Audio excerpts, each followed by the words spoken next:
Good afternoon, everybody. Welcome. Thank you very much for coming.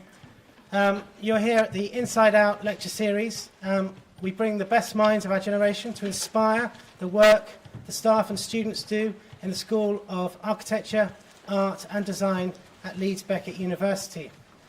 To this end, we have flown in some amazing artists from all around the globe, and we're very lucky at the moment to be working in a very productive partnership with Yorkshire Sculpture International. And that's afforded us this amazing opportunity to bring 6 of the world's leading sculptors to Leeds Beckett to talk to you. And today we've flown in Ayşe Erkmen from Berlin in Germany. We're very excited about. Now, to introduce Ayşe is Julia Mckinley, who's also part of our Yorkshire Sculpture International Leeds Beckett University partnership. She's a doctoral student through that particular scheme. And just to say a little bit about Julia, she's an amazing doctoral student who studied at the Glasgow School of Art Sculpture, the Slade School of Art Sculpture, and was a teaching fellow at Newcastle as well. So please join me in extending a very warm welcome to Julia Mckinley.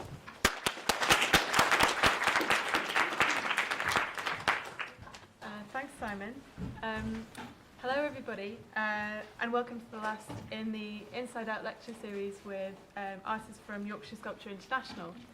I just want to say a really big thank you to YSI and to Leeds Beckett for making these fantastic talks happen here.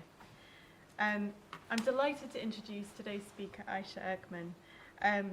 Ayşe has been commissioned to make one of the public artworks here in Leeds for Yorkshire Sculpture International. I'm not sure if she'll be able to speak very much about that today because it's still under wraps, but it's really exciting to have her here in the city making a new work, especially for us. Ayşe Erkmen was born in Istanbul and is based between her home city and Berlin at the moment.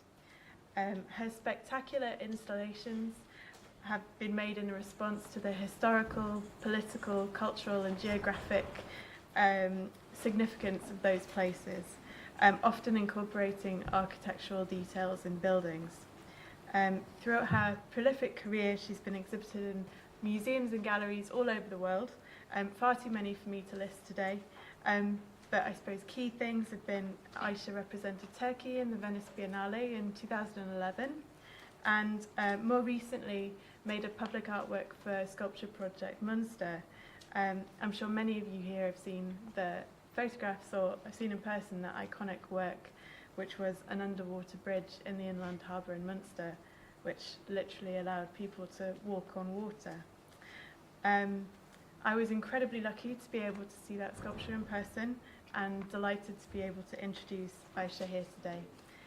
So without further ado, big welcome for Ayşe Erkmen.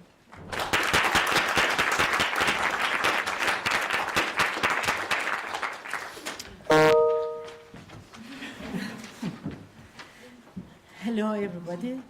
So I've been invited by Yorkshire Sculpture International, and I'm making art in public space, one of the public spaces here in Leeds.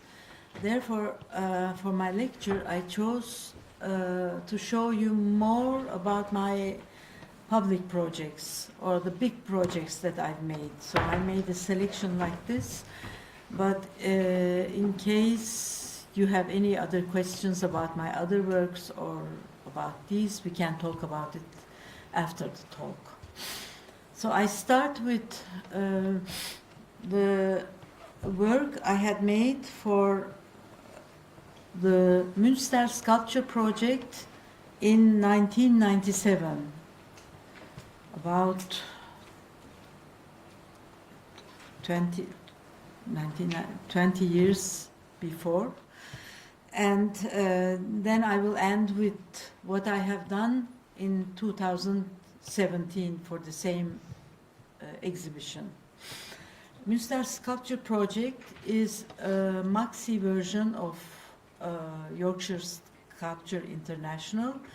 It has more artists and more venues, all distributed in the small town of Münster. Münster is a bit different from Leeds, of course, because it's not a very industrial city like Leeds. It's a more pleasant and good lifestyle city. So, and a very religious city. It's the most Catholic city in Germany. So for that, I made a few projects for the cathedral's surroundings, and something related to the cathedral, and they were all refused. And then the cathedral said to the museum, who is organizing the exhibition, that I should get out away from the grounds of the cathedral, because they would not accept any proposal that I make. And then I had this idea that I could, because they had this wording on the grounds of the cathedral, then I thought I could fly over the cathedral. And then I had also this vision from the Fellini film, Dolce Vita, this helicopter coming over the city carrying a sculpture. And what I've done here is a kind of journey of a sculpture or a journey of an artwork. What does it do? It gets bought by a museum, and then it gets exhibited, then it goes back to the storage, and then sometimes it gets out. So this is what I've done. It has no relation to religion.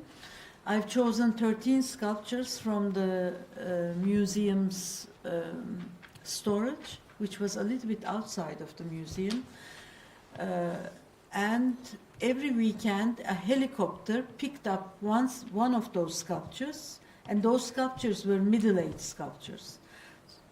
And picked up one of them, turned around the city, the helicopter, and brought it to the roof of the museum. And then the sculpture, as you can see, is looking to the cathedral, because the cathedral and the museum were just across from each other, looking to the cathedral and staying there until next week, when a new sculpture was brought in, and the one that had been waiting there for 1 week would be brought back to the storage.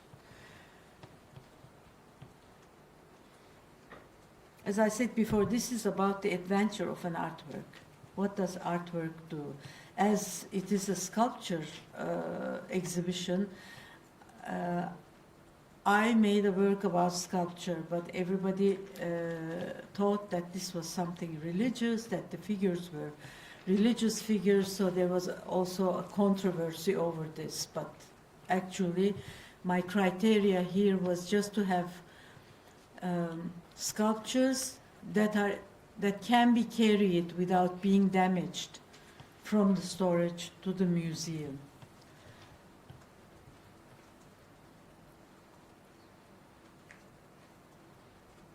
You can see that the sculpture is left on the roof. The cathedral is on the other side, and the helicopter is leaving. And here the helicopter is bringing the sculpture in the air towards the roof of the museum. This work I made in 2001 is titled Shipped Ships. It's again a work about transporting something from somewhere to another place. The invitation I got for this project was that I would propose my dream work. So this was organized by a bank who had the biggest collection of paperworks in the world. So they only collect works on paper, but they have a huge budget for that. And this bank wanted to change their concept, and they said, we do something, a new way of collecting, that what we collect does not exist after the exhibition. So we have nothing in our hands. We pay a lot of money, but we don't have anything existing after the exhibition. So this was the idea of the new curators. There were 3 new curators, and they wrote the letter to about 10 artists, and the work had to be for the city of Frankfurt. So when you think of city of Frankfurt, Frankfurt is actually called Frankfurt am Main, which means Frankfurt on the Main River. And the city is divided into 2 by the river Main. And this river Main is never used because there's no need for it. There's a very sophisticated transportation system in that city, and they don't use the water. So my idea was to use this water and bring 3 ships from different parts of the world.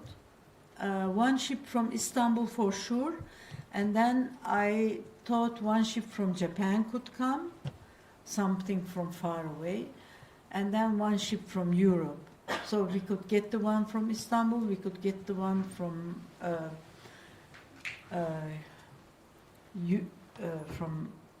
Japan. For Europe, we had a little bit of problems. I first said Amsterdam, Rotterdam, Helsinki, and we couldn't get them. But in the end, we had a ship, a vaporetto from Venice. So it was a kind of competition, what they proposed to us, to 10 artists. They said, we have money, we have the resources, we can work for you. We want something that disappears, and we are ready to give half of our budget for this. And then they chose my project to be done.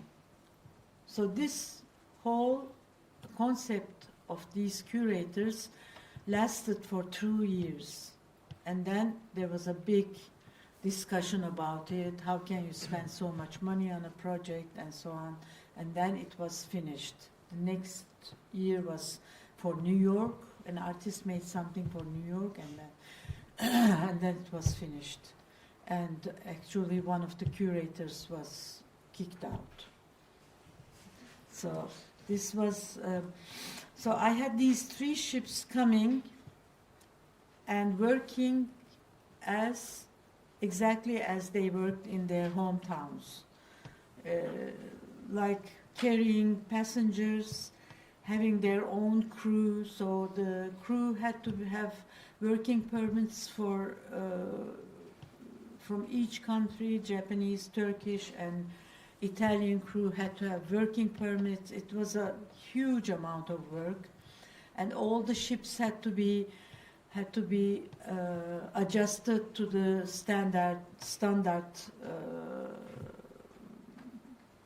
the standards of Germany, and they had to be brought. You can see this is the Turkish ship.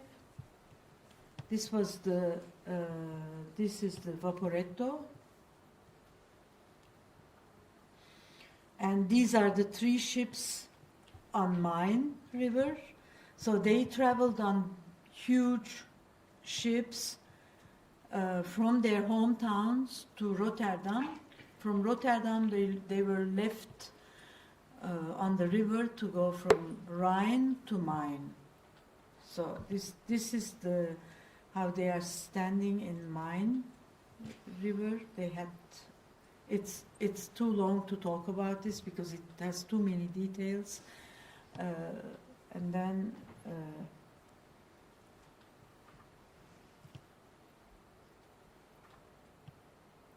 you can see the 3 ships. The last one is the Japanese one, which was very low. So they all had different characters. And people in Frankfurt were crazy about these ships. It was the summertime, and they were lining up to get into the ships and go from one station to the other. So the stations were prepared, and we had a route for each ship, and we had connecting points, just like it would be in a city. And after 1.5 months, the same way they came, they went back to their hometowns. So this should be a film, but it doesn't play.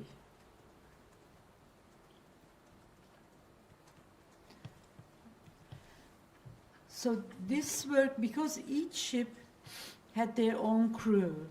The Turkish ship had Turkish captains. The other ones had their own, Japanese also. So this was a way of, there's an expression in Germany,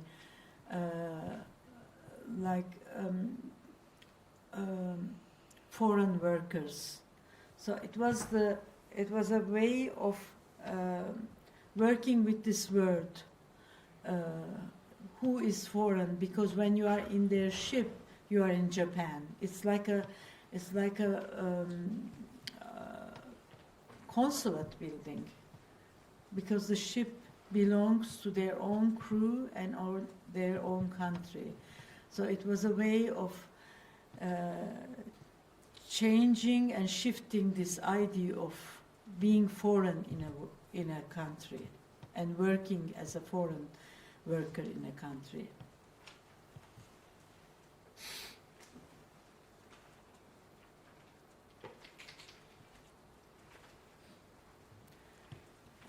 I'm showing this because this is a very, very easygoing work. I like works that are so easy to make and quick to make.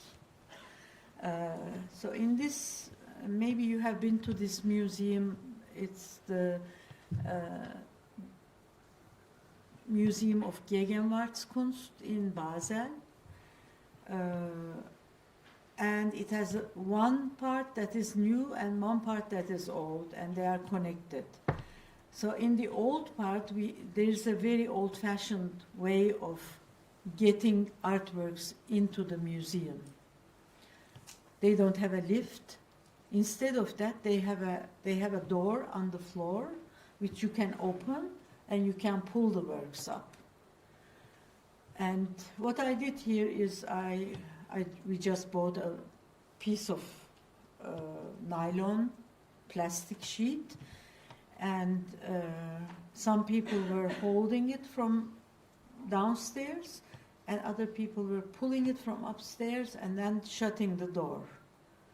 And there you had a big impression with a very small effort.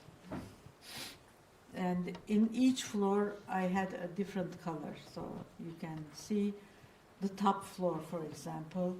You can see the remains of the yellow sheet on the floor, and then another one placed on the ceiling. And here how it looks on the second floor. The sheet, the remains are here, and the other, and the third floor, it was a boys' collection, and therefore they could not change anything, and there was no other door on the. So it just stayed like this inside the collection of Joseph Beuys.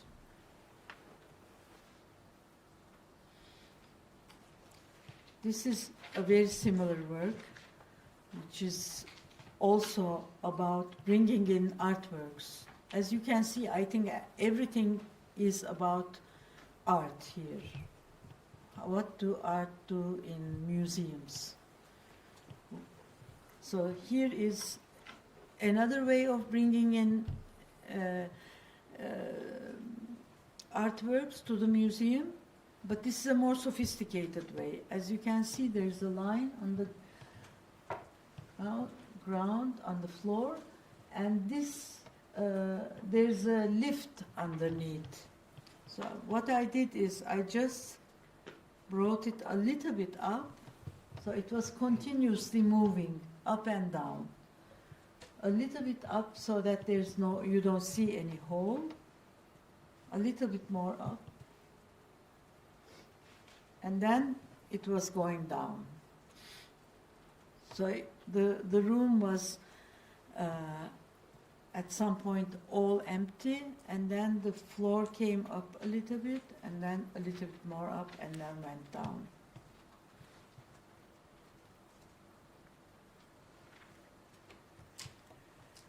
This is Taxis Palais in Innsbruck.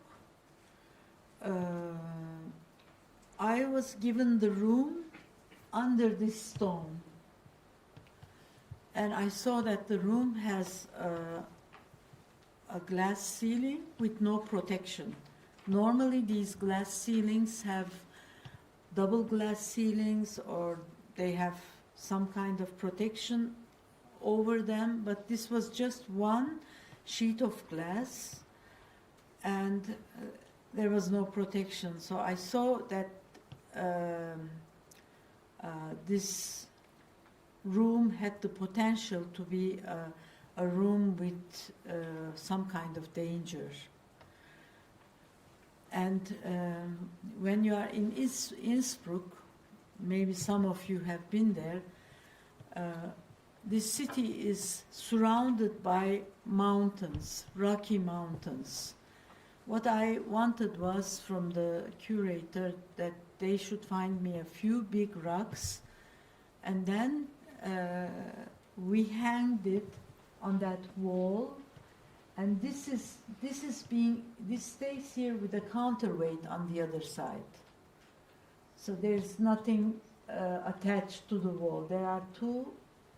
There's the stone and the counterweight at the back, and it's hanging over the room like a thread. You can see this is the room.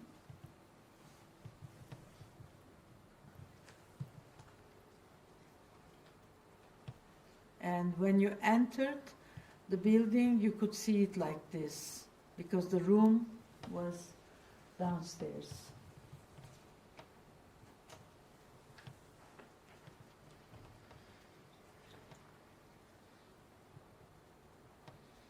Of course, this was a very brave curator. Her name is Sylvia Eibelmeyer. I think she's one of the best curators I know, because at some point I was frightened of the counterweight and I wanted to attach it, or I wanted to close around the counterweight, and she said, no, we just leave it like this. And she had the courage to leave it, but somebody who would at some point cut the counterweight, it would just fall down.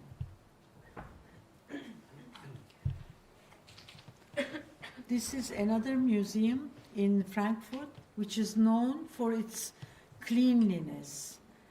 In Kunsthalle you always have really sleek, clean exhibitions. It's known for that. And they also have had a very successful director who raised a lot of money for this museum, so they have really spectacular, nice exhibitions.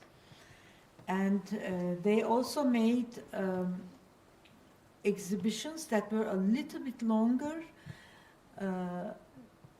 in the courtyard, which was the entrance of the museum. So they gave me this courtyard, and at that time I was in Kosovo, and I saw that it was the poorest place I've seen.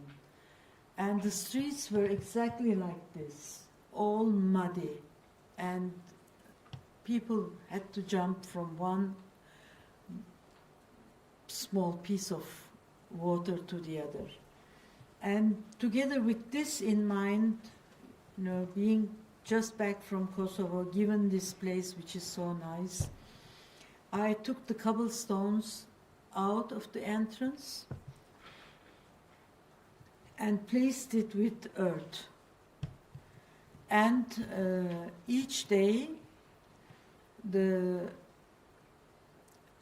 housemaster of the museum had to water this area, so it was always wet. But as it was, this museum is so sleek, even this work looked really nice. It became a very photogenic work, as you can see, because of the reflections. And you can see here, it looks nice, although it's not meant to look nice. And these exhibitions normally had a time period of 3 months, 6 months, but I wanted it to finish in 15 days.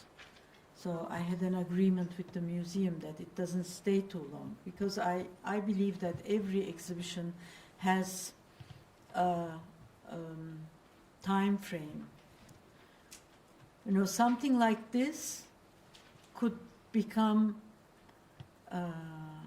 in time, if it stays too long, could become a kind of entertainment, or it could become something that people are fed up of because they have to pass through this to go into the museum, or the worst would be that it becomes institutionalized, that people get used to it, that they don't care about it anymore. So I feel that everything has to be finished at a good time, like in everything else, that at the peak of its existence, or its being interesting or powerful, it should finish.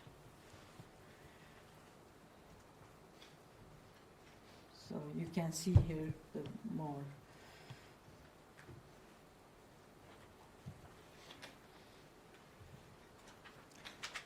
Maybe I can pass this, because I think we have not so much time, because it's too long to explain.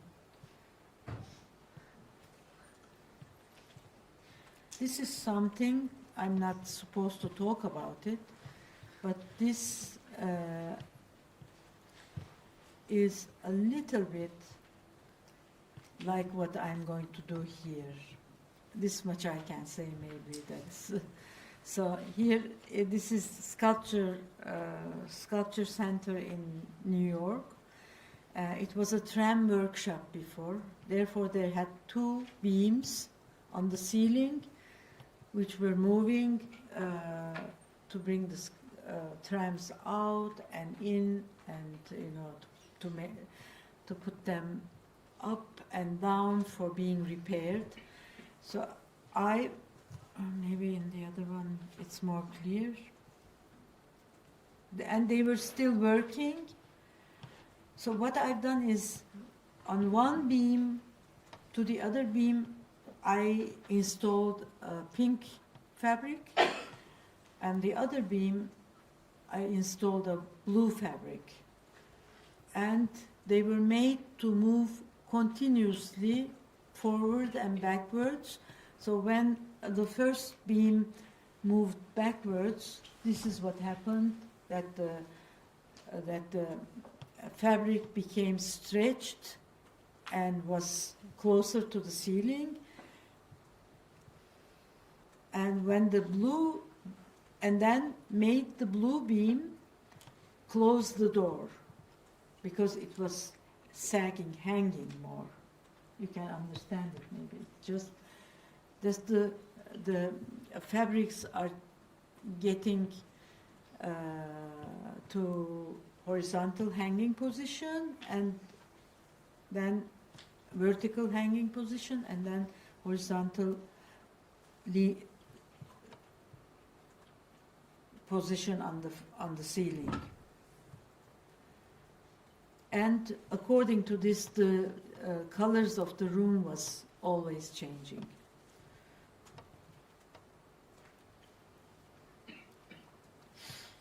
This is another industrial place in Meisenthal, in France. This was a glass factory before, and there are lots of small glass factories around it, but they kept this place. This was the biggest one, and they kept this place for exhibition purposes. They make exhibitions all throughout the summer. It's a long exhibition. So what I have done here is I use their already existing lamps, projector lamps, and in one of the glass factories next door, I made glass slabs and put them under those light structures. Therefore, I got different colors of glass, making different colors of reflections on the ground.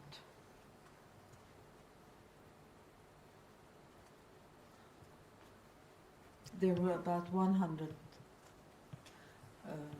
pieces of glass, and because they had already 100 pieces of lights. Normally the lights are there to light the artworks that are exhibited. And these glasses had some shapes, as if they were cut out from something, as if they were broken or cut out, leftover pieces. You can see the shape here.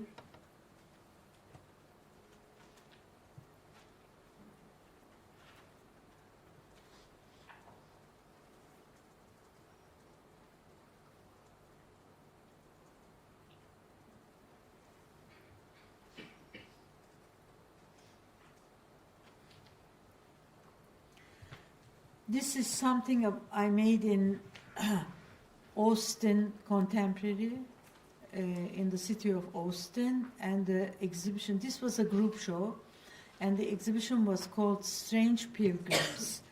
And the strange pilgrims in Austin are the bats.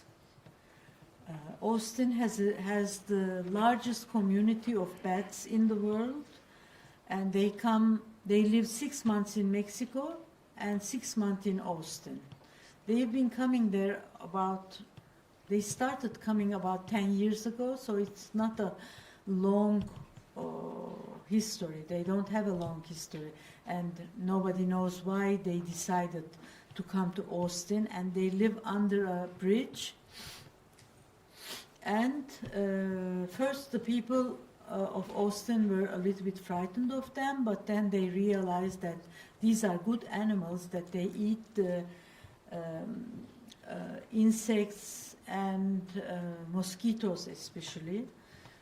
So the city has no mosquitoes anymore, so they were happy. And then once they were happy, they started making sculptures of bats in the city. So the bats became kind of a symbol of Austin. And what I've done here is I had a large room in the museum, and the room had 2 floors. You could see the room from the balcony above. I've made a web like this. I printed ribbons this size, and on them were bat images. And I made a kind of weaving on the ceiling like this. You can see the images of the bats that I made. Maybe there's a better one. So you could see the bats in blue from above, and from under they were black, because they were not printed on this. They were weaved on the ribbons.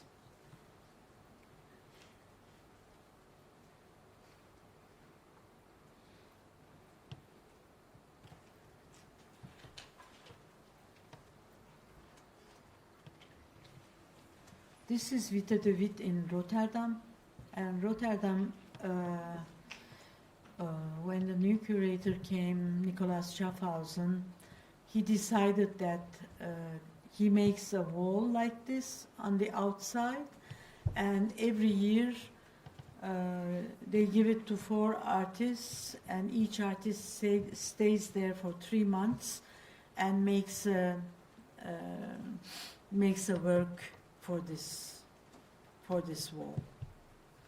So it was not a wall actually; it was a construction that you could put your huge poster on it, or huge whatever you wanted to do with that.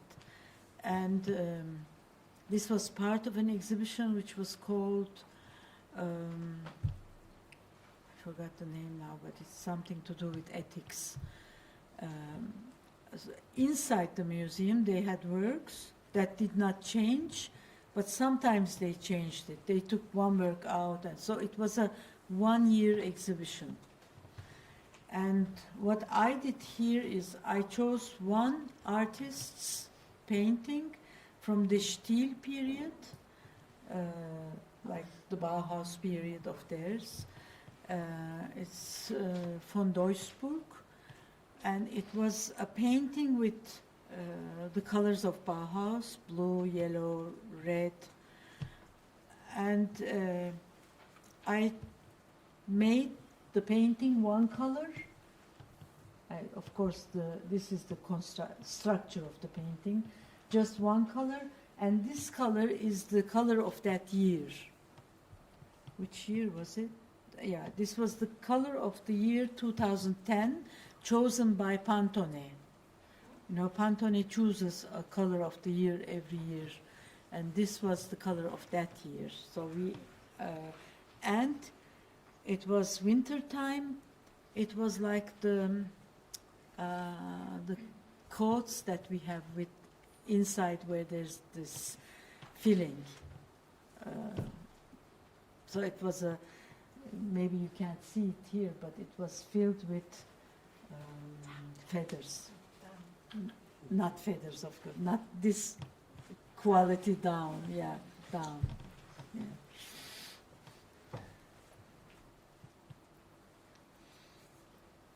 It was made in a parachute workshop.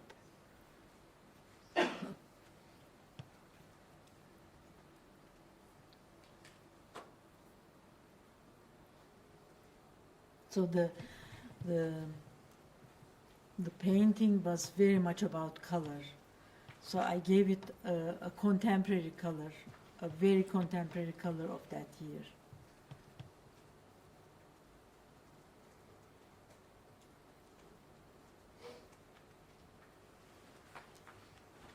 I can also pass this one because I put this because it's also to do with the colors of the year. But I pass this.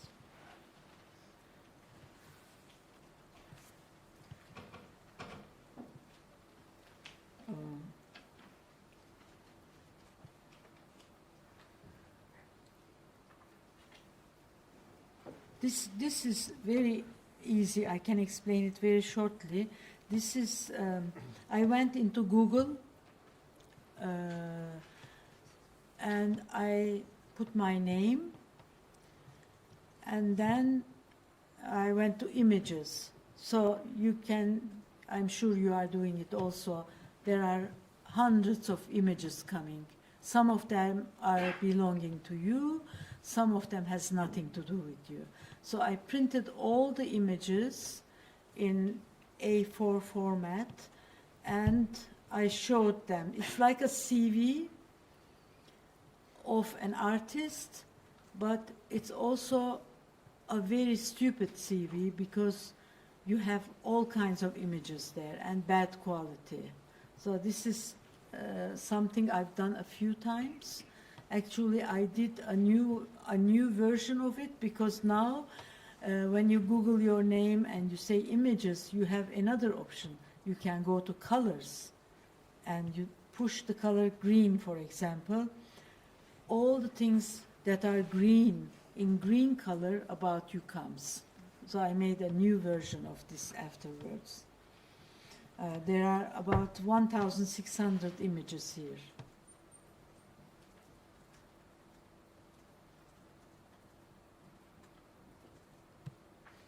You see, for example, the tour, I don't know anything about it, what it means, you know. Most of them are belonging to me, but a large amount does not belong to me at all. So it's a kind of mystery. Who puts them there? Why do they have this connection? It's a kind of somebody's playing with your CV, with your life.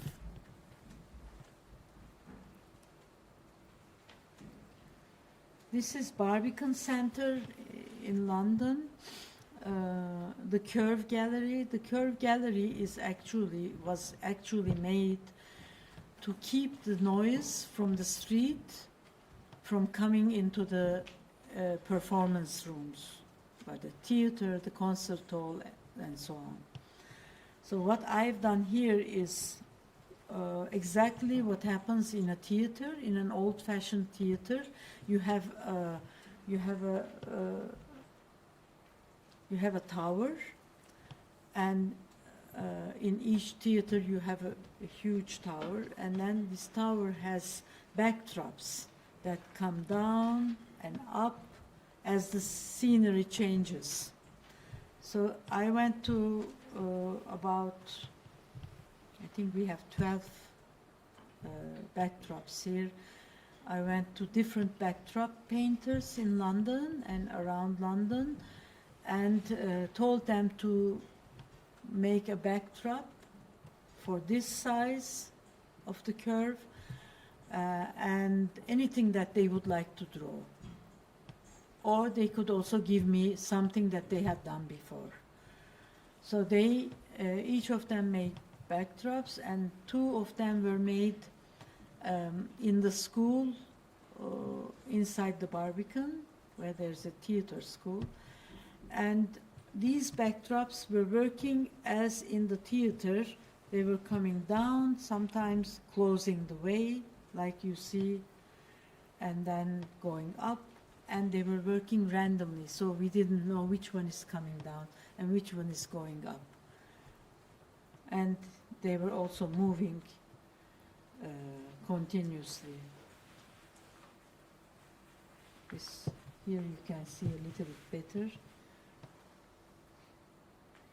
I'm very much fascinated by these old-fashioned theaters and these kitschy decors that they have. The next one was made by the students, this leafy one, which was really one of the best ones. You see this one.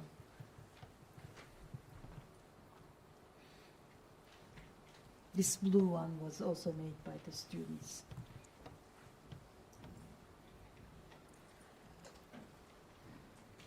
This is the Venice Pioneer in 2011.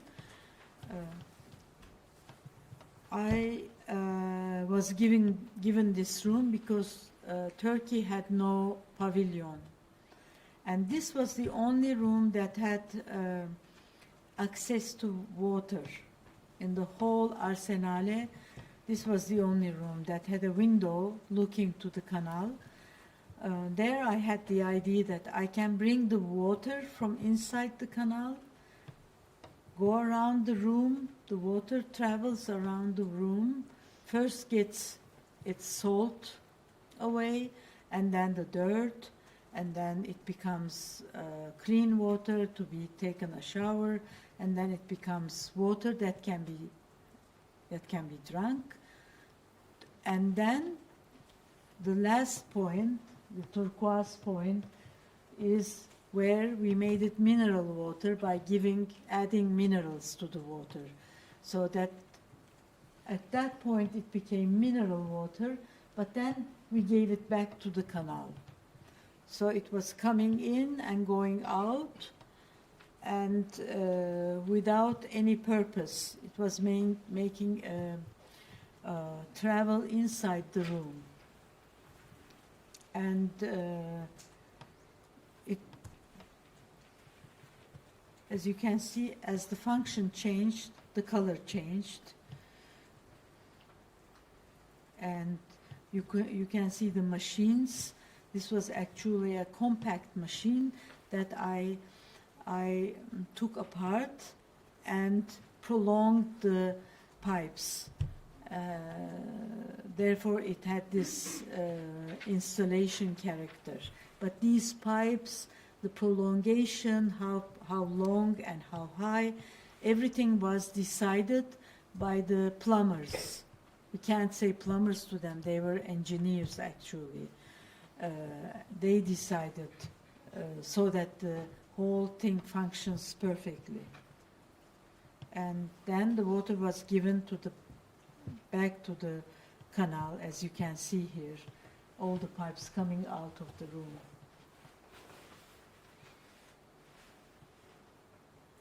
And it had a sound and a kind of choreography when it was working, because sometimes the pumps were working and then they were stopping, another pump was working. So it was exactly working as if to clean salty seawater into drinking water.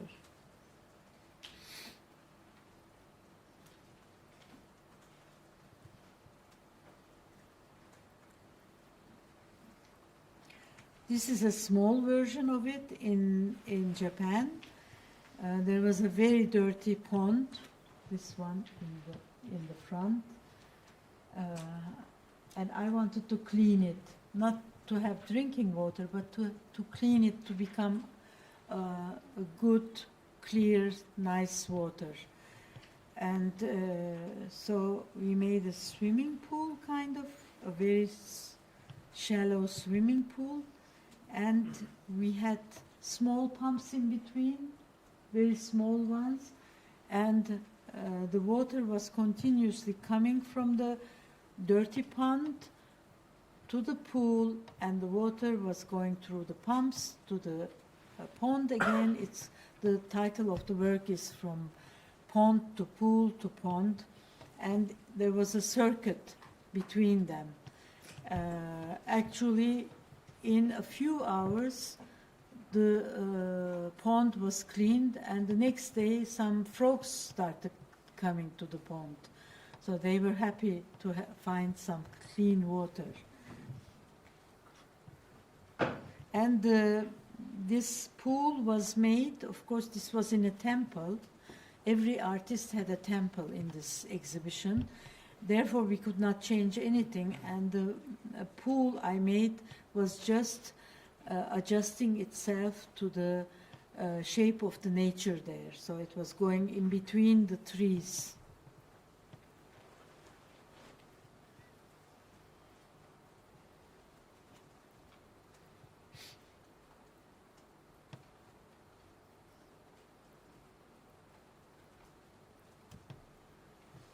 This is the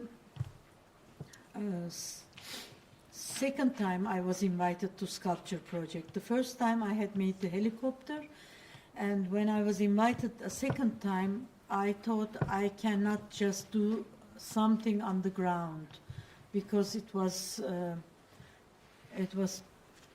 too normal when you fly a helicopter in the first exhibition. Then I said I go under the water. And I knew this area very well because I was teaching in Münster in between, and I knew that my students were jumping into this water and swimming, and it was a dead end situation. So there would be no boat coming from here to here. There was a dead end here.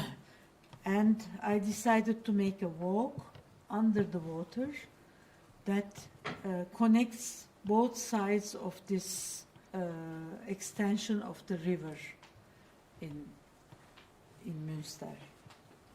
So one side this side was cultural. There was the Kunsthalle, there were art studios, there were pizzerias, very lively. The other side was more industry. So and the people had to go around to go to that area. But this was a shortcut inside the water.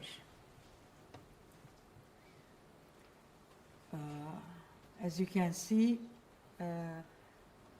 people had to take off their shoes and walk to the other side, but this was something that became so popular that even the curator called me and said, "This is too popular, what can we do about it?" You know, he wanted some controversy, but there was nothing to do. People liked it very much. It was really a big experience when you were on it also. It was a very nice experience to be on water and see that, see the city from that point of view.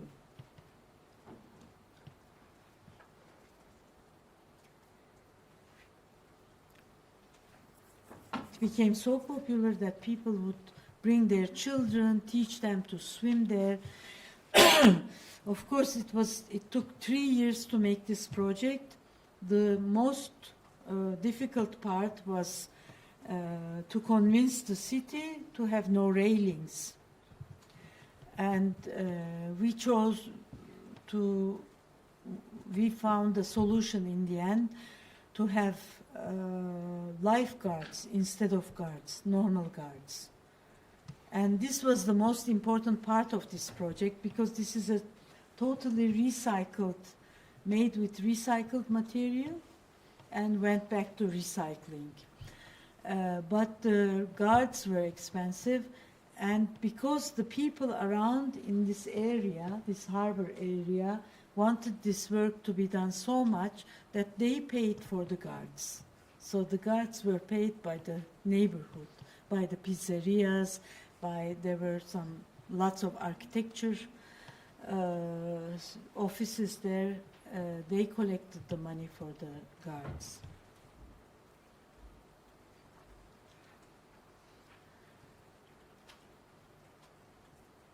I have this, I think it's too long now, but I have this very shortly, I will tell this. This is an exhibition that's made every year in Cappadocia in Turkey. It's a super touristic area. It's land formations from the Middle Ages and caves where the Catholics were running away from crusaders and hiding in caves and making churches in caves. So it's a super touristic area. Very difficult to make a work of art.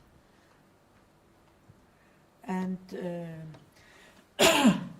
there I was invited, and I wanted to make something that's completely the opposite of what it is. And so this is one of them that I made. As you can see, there are the colors of Bauhaus, and I put 3 huge balls inside the holes and squeezed them. And this was the first time I was invited. I made this work. You can see the city. It's just a middle-aged city in the middle of Turkey.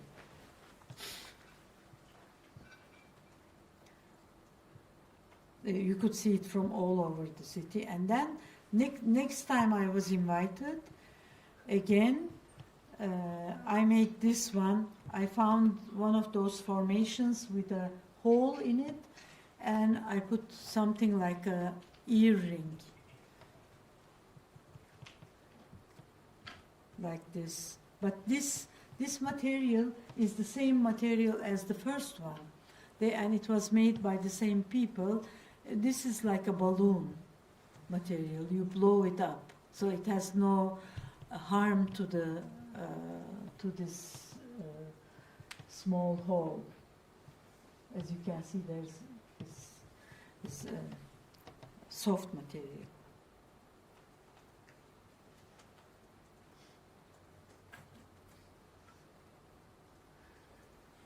I think this is the last thing I will show. This is Istanbul Biennial, And at that time there was the Gezi movement, which was Istanbul was really chaotic, and the curator had to give up all the spaces, public spaces that she had, and went into this building, which is a dock building, and it is not owned by the government or the state. So she had to go into a building that the state or the government had no way to prevent anything. So this building, after this exhibition, was going to be torn down. So this was the last thing that the building hosted, that exhibition. And what I did here, I made a wrecking ball. It's the idea of a wrecking ball, but actually it's a buoy. I don't know how to say it in English. Buoy, things that are in the sea. Buoy. Yeah. And there was one person here sitting to make the work safe all the time, and it was continuously bumping on the building to show that it's going to be torn down for a new settlements, which is